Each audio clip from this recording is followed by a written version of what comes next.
guardar... Oi, bem-vindos todos vocês ao Globo News Painel. Você acha que você paga muito imposto? Eu sei a resposta. Não tem quem não ache que paga muito imposto no Brasil. Mas será que as pessoas no Brasil entendem por que pagam muitos impostos? E será que as manifestações que vivemos nesse junho histórico têm alguma coisa a ver com isso também? É o tema deste Globo News Painel, como sempre, gravado, feito aqui no estúdio da Globo News de São Paulo. 3 são os nossos convidados. Eu vou começar a apresentação deles pelo economista Paulo Rabelo de Castro. Ele é presidente da RC Consultores e coordenador da campanha Assina Brasil. Está conosco Marcos Fernandes. Ele é economista, pesquisador do Centro de Políticas Públicas da Fundação Getúlio Vargas. E o nosso terceiro participante é um cientista político, é Cláudio Couto, professor da Faculdade de Administração Pública da Fundação Getúlio Vargas.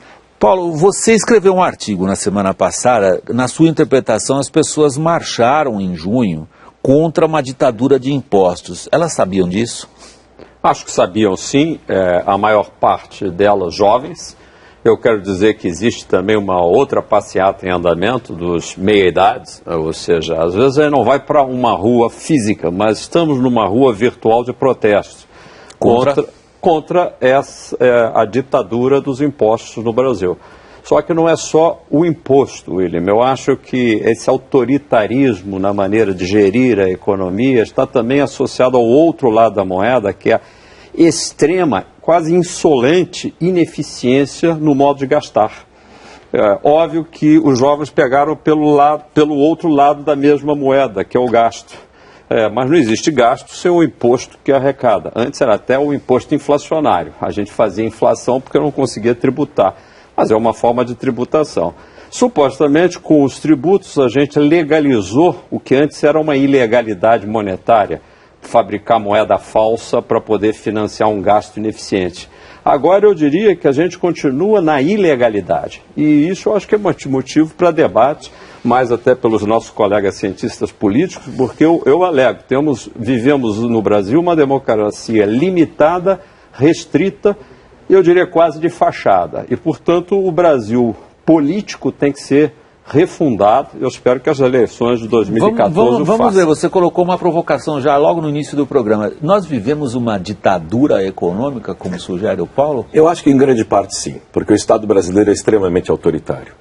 Nós nem nos habituamos a exigir que sejamos chamados de contribuintes. Somos contribuintes. O dinheiro não é do Estado, o dinheiro é do contribuinte. Mas há uma dimensão histórica que eu gostaria de introduzir aqui rapidamente. À vontade. Na época do Plano Real, nenhum plano é perfeito.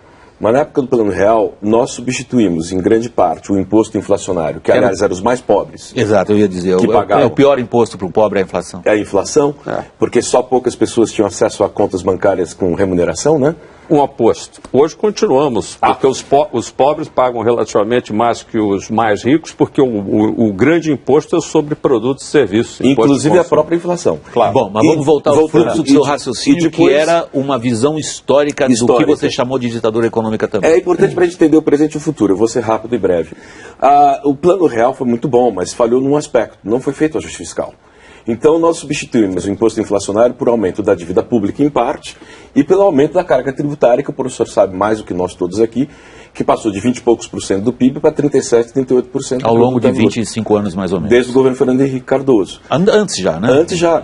E daí, na verdade, o que a gente observa no Brasil atual é que o contribuinte talvez não saiba, mas começa a sentir que ele está intoxicado de impostos.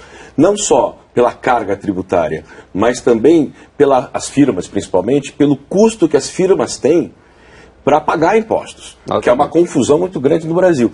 Só para colocar mais uma provocação, o ano que vem é importante na história do Brasil, porque aquela lei que estava na Constituição brasileira, que foi regulamentada esse ano, mas por questões de custos, os lojistas pediram para ser aplicada ano que vem, que explicita os impostos. Cada um vai ver na nota fiscal quanto ele paga de imposto. Que em média, professor me corrija, é 35% no carrinho de supermercado.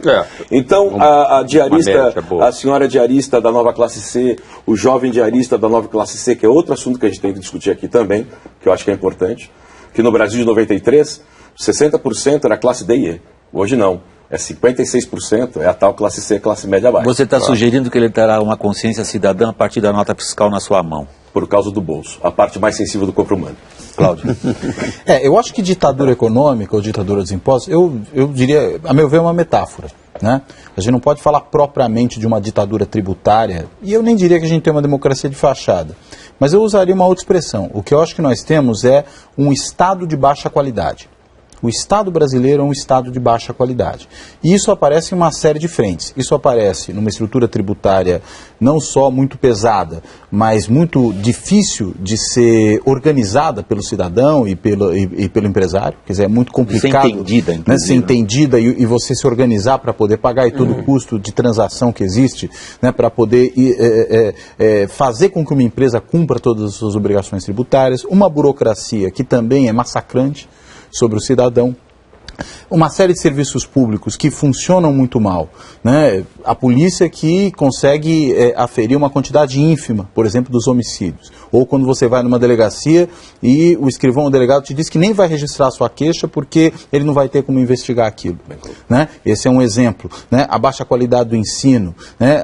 A realização do próprio orçamento, em que você orça um monte de dinheiro para fazer obras de infraestrutura, consegue realizar 25% disso, né? E por aí vai. A gente poderia aqui fazer uma longa lista, um longo rosário. Isso, ao meu ver, mostra um Estado, que eu não vou chamar de um Estado falido, acho que não é o caso, mas um Estado de baixíssima qualidade. Mas os nossos representantes, que são muito ruins, né, que na verdade não tem uma ética própria que não é a ética da sociedade, que orienta a sua conduta como uma categoria profissional específica, só que são representantes, deveriam espelhar essa sociedade e na verdade viram de costas para ela. Tudo isso conjugado gera um Estado de baixa qualidade. E a meu ver os impostos, tanto na coleta como depois no gasto, o quão ruim isso é mais uma expressão desse Estado ruim.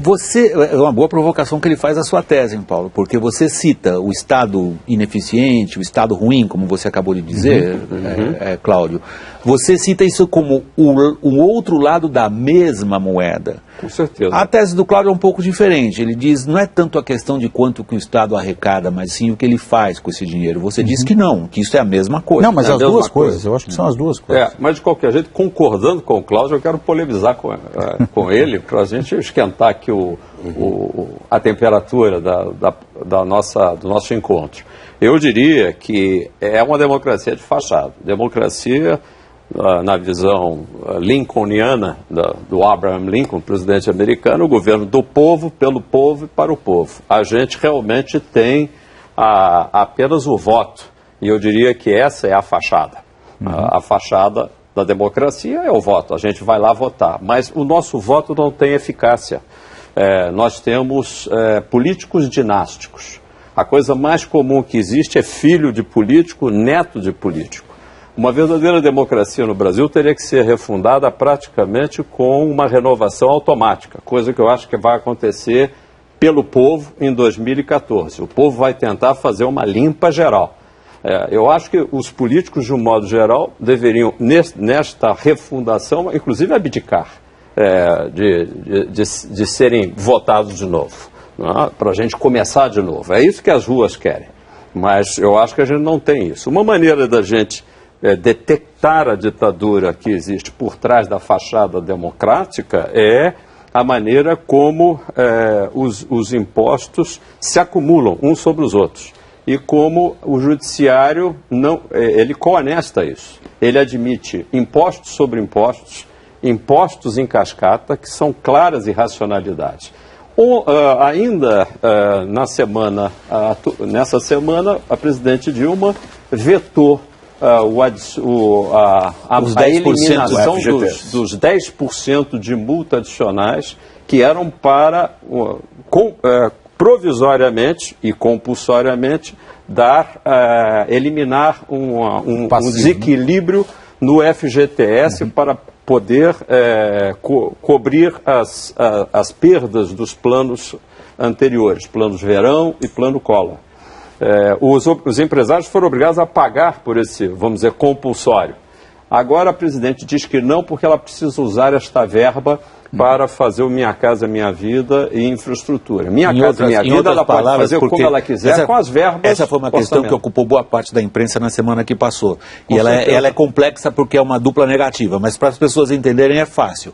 O governo não quer renunciar a uma arrecadação que deveria ter sido provisória, essa dos 10%. E além do mais, porque senão vai lhe faltar dinheiro em outros lugares. Quero explicar a quem nos acompanha que é o seguinte: eu quero a habitação e eu quero a infraestrutura, mas é preciso fazer com a verba certa. A verba de um fundo de garantia, William, é uma verba dos trabalhadores, é 100% dos trabalhadores. O governo entra ali só como gestor da verba e o empresário, ele contribui para que o trabalhador tenha o fundo. Quando você diz que eu quero permanentemente continuar arrecadando 10% sobre o fato gerador desses 10%, que é o ato de dispensar, eu estou criando impostos sobre a dispensa. Isto é completa ilegalidade. Isto é um absurdo, isso é uma ditadura tributária. Esse é um ponto uma importante. Ditadura tributária explícita. E, portanto, com isso quero te provocar. Quer dizer, por acaso, esta semana passada, tivemos manifestação de ditadura tributária explícita, que eu espero que o Congresso Nacional derrube. Mas para aumentar a nossa polêmica, eu vou ficar a favor e contra os dois. Por favor. Na verdade, nós Esse é um bom exercício, eu estou curioso. É uma certa maêutica. Por isso que ele está sentado O que existe no meio. nós, num certo sentido, somos uma ditadura tributária, porque no Brasil, acho que é o único país onde contribuição é obrigatória. É um contraditio in terminis, né? Contribuição é obrigatória. E, na verdade, existe todo esse viés, como foi no caso da CPMF, cujo objetivo inicial era ser uma verba arrecadada para a saúde. O uso do FGTS é recorrente, de forma indevida, não é? Que é recurso para o posto do trabalhador, para outros fins. Num certo sentido, o que está passando pelo Brasil hoje, eu acho que é a construção da verdadeira democracia. Por isso que eu acho que a mudança na estrutura social do país, a emergência dessa nova classe média baixa é importante, porque no Brasil quem pagava imposto de renda à pessoa física era uma minoria. Agora outras pessoas vão pagar. As pessoas pagavam imposto indireto e não sabiam. Elas não têm noção do custo do Estado brasileiro. E, por outro lado, elas têm noção do péssimo delivery, da entrega ruim do Estado brasileiro. Pensando em termos de economia política do desenvolvimento, para os nossos ouvintes e espectadores, é uma área da economia onde a gente estuda a relação entre economia e política e desenvolvimento. A história mostra que a consolidação desses interesses específicos dessa classe média é importante para pressionar por meio do voto, pressionar por meio das manifestações, melhoria na qualidade das políticas públicas. Então, se de um lado, de fato, o Brasil tem características quase faorianas, donos do poder estão presentes? Estão presentes. Porque na arrecadação... Você está se referindo ao célebre clássico dos anos 50, Os Donos do Poder, do já falecido Raimundo Faoro. É um volume duplo, um dos clássicos da ciência política no Brasil. Isso, e me desculpe então, Raimundo Faoro, Os Donos do Poder. Quer dizer, existe uma racionalidade em si do Estado brasileiro que é arrecadar para si, o estamento burocrático arrecada para si. Por outro lado, nós temos um sistema político que está se consolidando e, num certo sentido, somos uma democracia. O que falta é a garantia dos direitos de facto e não só na forma da lei. Cláudio, você vai observar, senão eu tenho uma sugestão. Que nós começamos o programa em cima de uma provocação feita pelo Paulo Rabelo Castro, num artigo que ele escreveu durante a semana passada, que eu li no Estado, deve ter sido publicado em outros jornais também. Marcha contra a ditadura. Isso, Estado de São Paulo. Onde você diz que, na verdade, as pessoas, na minha interpretação na leitura do seu artigo, eu fiquei com a ideia de que as pessoas saíram às ruas, na sua leitura, Paulo, um pouco até sem saber porquê, mas sentindo, como a expressão que você usa, que um rio caudaloso, ele acaba de uma maneira ou outra saindo ou vencendo os obstáculos. Rompendo uma barreira. Rompendo uma barreira, e o rompimento dessa barreira seria a consciência de que nós não elegemos gente para nos taxar como eles estão nos taxando. E não entregar o que dizem que entregarão. Essa é outra parte que o Cláudio falou. Eu volto a esse começo do programa, Cláudio. Será que nós estamos, quando a gente começa a olhar para junho, a gente já tem uma distância de um pouco mais de um mês, e começa a ver, e pegando o que o Marcos acabou de sugerir agora, a gente começa a ver o que em clássico se chama de ciência política, o nascimento de uma consciência? Olha, de uma consciência de cidadãos, talvez. Embora uma consciência que não se faça de problemas muito claros e muito concretos, né? Como é que a gente nota isso? Primeiro a gente nota isso, né, por aquela manifestação em torno de assuntos os mais variados e disparatados possível, né? Então a gente vê o quê? Vê gente pedindo, naquela imagem sensacional, né, hospitais e escolas padrão FIFA. Né? Então, eu quero que elas sejam tão boas quanto esses estádios que abrigarão a Copa do Mundo. Quando a pessoa pede isso, ela fala, olha, eu quero um estado melhor, né? Eu quero mais qualidade de serviço público. As pessoas protestando contra a corrupção. Quando elas protestam contra a corrupção, elas estão protestando contra a qualidade dos serviços públicos, né? Dos políticos e dos funcionários públicos, porque a corrupção está espalhada por todos os lugares. E uma eficiência melhor do gasto, porque corrupção é ineficiência. Não é a única forma de ineficiência. Né? Aliás, eu acho que esse é um dos problemas. Muitas vezes a gente acha que o Estado brasileiro gasta mal, né, e precisa arrecadar tanto porque se rouba muito. Isso é um dado. Mas é porque é incompetente. Né? Porque se gastam recursos de uma maneira muito ruim, né? Porque se contratam serviços que não são os melhores, porque a burocracia, isso é uma coisa inacreditável, ela gera muitas vezes obrigações que são obrigações completamente irracionais, inclusive para os próprios servidores do Estado. Eu vou dar uma historinha muito breve, né, de um colega que ia para professor universitário, que ia para uma banca fora de São Paulo.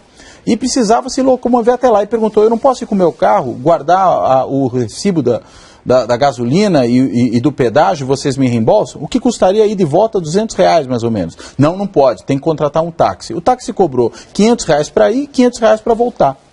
Ou seja, para que ele não malversasse recursos públicos, em vez de gastar 200, exato, gastou 1.000. Isso é um exemplo da ineficiência do Estado brasileiro, de um Estado de baixa qualidade, que se revela nessa burocracia. Eu creio que essa insatisfação difusa que as pessoas têm, né, que pode ser resumida naquela história, eu não sei porque a sopa está ruim, mas que ela está ruim, eu não sei fazer a sopa, mas eu noto que o gosto dela não presta, e portanto é preciso mudar a receita. Eu acho que é isso que essas manifestações, pelas mais variadas razões, mostraram. Inclusive com muitas vezes demandas de setores antagônicos entre si. Ou seja, todo mundo está insatisfeito, gregos e troianos. Mas vocês acham que, a partir do momento em que as pessoas tenham uma visão, não é nem consciência, uma visão clara do que é que elas pagam no imposto quando compram um pacote de feijão, elas terão em relação ao Estado, ou elas conseguirão, digamos, sair disso que você caracterizou, Cláudio, como um estado difuso de protesto para um mais concreto? No certo sentido, a disputa vai aparecer ideológica na hora da solução. Porque, por exemplo, eu pessoalmente sou a favor de privatização de várias unidades do governo, em várias esferas. E outras pessoas serão contra. Eu sou a favor que universidades federais sejam como fundações e que ganhem mais dinheiro e verba de acordo com a eficiência, mensurável pelos critérios da CAPES, seja lá o que for. E vão aparecer outras pessoas que são contra isso. Então aí vai haver o racha ideológico. O problema, e deve haver o racha ideológico, o problema é o seguinte, quem vai ganhar essa história é quem atender melhor as demandas da população. Eu digo, politicamente, quais partidos serão vencedores? Quais correntes ideológicas serão vencedoras? Serão aquelas que propuserem mudanças que ocasionem esse delivery melhor. Pouco importa se você é corintiano ou flamenguista. Uma das questões, só para ser breve, dessas manifestações que me deixou muito incomodado, é que a esquerda só pega para si as bandeiras que dizem respeito a manifestações contra o Estado. As manifestações inicialmente podem ser aideológicas. Não devem ser permanentemente, mas inicialmente podem ser. Depois elas devem ser ideológicas. Aí tem que ter partido na rua, tem que ter esquerda, direita e debate, tem que ter politização. Então você vai fazer as escolhas políticas. Né? Políticas e não são meramente administrativas, são políticas. É porque vão impor custos diferentes a uns e outros. Exatamente. Deixa agora eu concordar.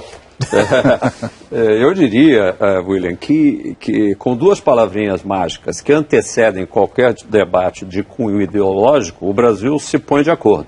E eu acho que vai se colocar de acordo em 2014, um teste político para o ano que vem, a respeito de duas palavras básicas, gestão e planejamento. Nós perdemos essas duas coisas. Exatamente. Outro dia o governador Anastasia, na reunião em Araxá, fez um belo discurso sobre a perda do planejamento, do conceito de planejamento. E ele é um administrativista antes de ser político e professor da área. Professor da área, ele conseguiu identificar bem que com a ideia da renúncia ao que se dizia o excesso de intervencionismo, que aliás acabou não acontecendo, continuamos tão intervencionistas quanto antes, nós abandonamos os compromissos que um governo tem que ter quando ele entra no poder.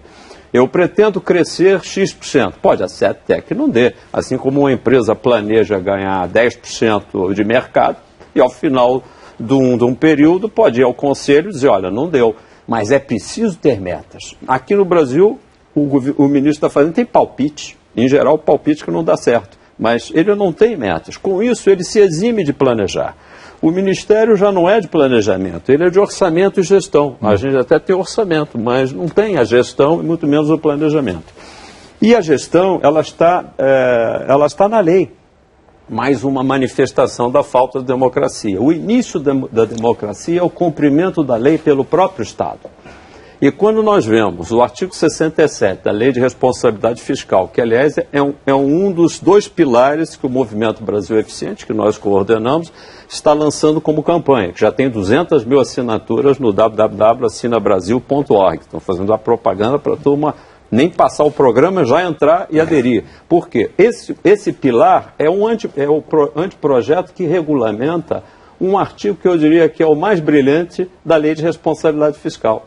E nós vimos, e aqui no teu programa, quantas vezes grandes cabeças disseram a lei de responsabilidade fiscal é imexível. É imexível mesmo porque ninguém mexe nela. Está lá o artigo 67, que manda organizar um conselho de gestão fiscal, já diz que ele é de forma paritária, órgãos técnicos da sociedade, portanto um artigo muito avançado, que ele coloca a sociedade junto do Estado, acompanhando a gestão do Estado. Aí sim nós começamos a ter um governo do povo, pelo povo e para o povo. A partir de um conselho que, digamos assim, vigia como que é arrecadado e como que é empregado esse dinheiro arrecadado. Exato, e começa a recomendar os fatores de eficiência. Eu dou um exemplo prático. É uma pena que, não havendo a regulamentação prévia, colocaram o empresário Jorge Gerdau, que nós sabemos muito bem, é um empresário que não só faz as coisas ficarem eficientes, como ele fez empresas acontecerem de modo